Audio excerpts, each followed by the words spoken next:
Ya, hampir setengah dari pemilih di Jawa Timur itu adalah suara Nahdliyin. Ya. Dan juga suara-suara dari kaum Marhen begitu. Nah, akan kemana nih mereka referensinya untuk Pilkada Jawa Timur ini? Berlabuhnya, ya. Kita akan bahas itu bersama dengan sejumlah narasumber. Nanti ada yang sudah bergabung bersama kami sejauh ini melalui sambungan online. Ada Kang Zainul Munasihin selaku Wasekjen PKB. Selamat pagi Kang Zainul. Selamat pagi, Assalamualaikum Kang.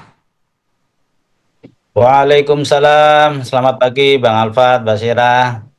Ya, selamat pagi. ketemu lagi. Ada juga Prof. Suko Widodo selaku analis komunikasi politik dari Universitas Erlangga. Selamat pagi.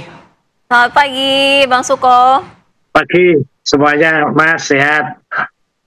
Iya, nanti juga akan bergabung Bang Herzaki Mahendra Putra selaku Kepala Badan Komunikasi Strategis Partai Demokrat, dan juga ada Mas Aryo Seno Bagaskoro, politikus PDI Perjuangan, nanti akan bergabung bersama di studio, tapi kita masih menunggu mereka.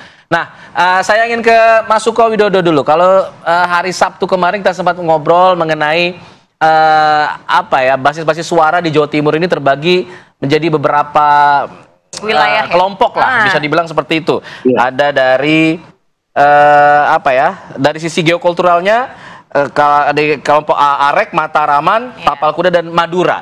Nah, untuk suara Nahdliyin dan juga Marhen ini biasanya paling banyak ada di wilayah mana sih sebenarnya? Sebenarnya kalau lihat Jawa Timur itu identik dengan NU Nahdliyin, tetapi memang kalau kita melihat historinya itu adalah wilayah di mana ke timur Sungai Brantas ya. Jadi mulai Jombang, Mojokerto ke timur, kemudian Malang, Lumajang, sampai kemudian di Probolinggo daerah Tapal Kuda itu memang termasuk Nahdliyin yang kuat. Sementara yang kalau di sebelah barat Sungai Brantas, misalnya mulai Ponorogo, Pacitan, Madiun, Ngawi, Bojonegoro, Nganjuk, itu lebih banyak condong ke kasus Mataraman ya, kultur Jawa Mataraman yang masih kuat. Tetapi perkembangan terakhir kita lihat bahwa hampir semua di Jawa Timur, misalnya setiap kabupaten bahkan kecamatan itu ada pondok pesantren. Artinya NU identik, Jawa Timur identik dengan NU, dan sebaliknya itu yang kemudian jadi bercampur ya.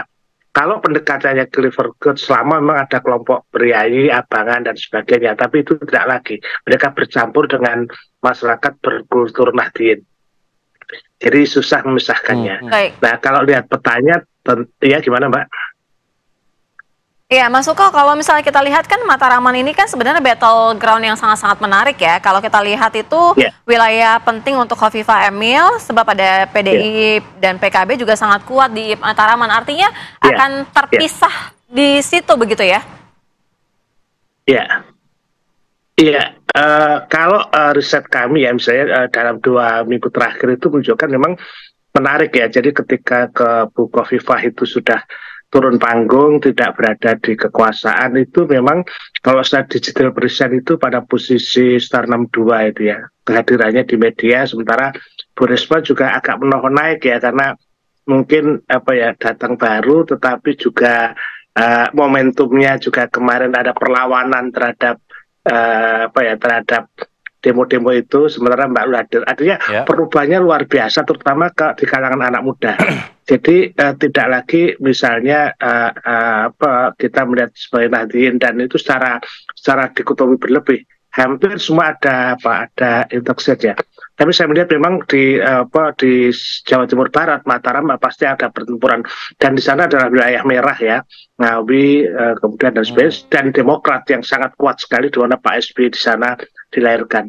Artinya peluangnya relatif sama. PKB juga kuat juga dari sana. Jadi ini yang perlu dicatat bahwa pilgub ini berbarengan dengan pilihan bupati dan wali kota. Sementara kita tahu PKB cukup kuat, bupati, wali kota ada 18, hampir sama dengan kekuatan PDI. Nah, kekuatan Bu Khofifah itu pada Kim Plus. Nah, apakah mengelola partai yang banyak itu lebih rumit atau tidak, ya tergantung dari 2 bulan ke depan ini. Oke. Saya tertarik dengan pernyataan dari Mas Suko Widodo mengenai Jawa Timur itu identik dengan pesantren, identik dengan NU. Nah, kalau pakai logika itu berarti seharusnya PKB di sini, Lulu Nur Hamidah bisa diuntungkan. Nah, saya ingin ke Kang Zainul kalau begitu. Kang Zainul, kalau melihat peta seperti itu, logikanya semestinya Mbak Lulu Nur Hamidah ini diuntungkan. Tapi yang dilawan nih petahana nih. Lalu ada juga Bu Tri Risma hari ini yang juga punya basis kuat begitu di Jawa Timur. Nah, apakah masih optimis bahwa di pilkada nanti bisa inline selaras dengan apa yang terjadi di Pileg misalnya kemarin? Karena kan PKB juara di Jawa Timur. Ya, Bang Alfat, saya kira begini, Jawa Timur itu memang betul itu basis Nahdliyin ya, dan selama ini PKB memang menempatkan diri sebagai partai pemenang di Jawa Timur. Kita punya modal yang cukup kuat di Jawa Timur itu. Kita punya 27 kursi DPRD provinsi sebagai pemenang. Kita punya modal 4,5 juta suara di Pileg kemarin. Waktu Pilpres juga hampir sama. Pasangan Anies Mohaimin juga mendapatkan suara kurang lebih 4,5 juta pemilih. Ini saya kira modal yang cukup bagi pasangan Bu Lulu dan juga Mas Lukman untuk bertarung di Pilkada Jawa Timur. Selain modal elektoral yang kita hasilkan di Pileg, kita juga punya mesin politik yang cukup kuat ya, karena kita punya 320 anggota DPRD Kabupaten Kota se-Jawa Timur. Itu mesin partai yang luar biasa, ditopang dengan tadi Mas Suko sendiri menyampaikan bahwa kita punya kepala-kepala daerah yang ada di Jawa Timur. Kita punya bupati-bupati dan juga wali kota di sejumlah wilayah di Jawa Timur yang selama ini sudah punya apa istilahnya investasi politik ya di masyarakat, yang itu bisa mendongkrak nanti suaranya Mbak Lulu dan juga Mas Lukman. Yang ketiga, secara figur sebetulnya, secara personal, Mbak Lulu dan Mas Lukman ini boleh dikata figur yang menarik. Kenapa? Karena yang dihadapi ini adalah figur-figur, kalau istilah orang Jawa Timur itu politisi bangkotan ini, Bang.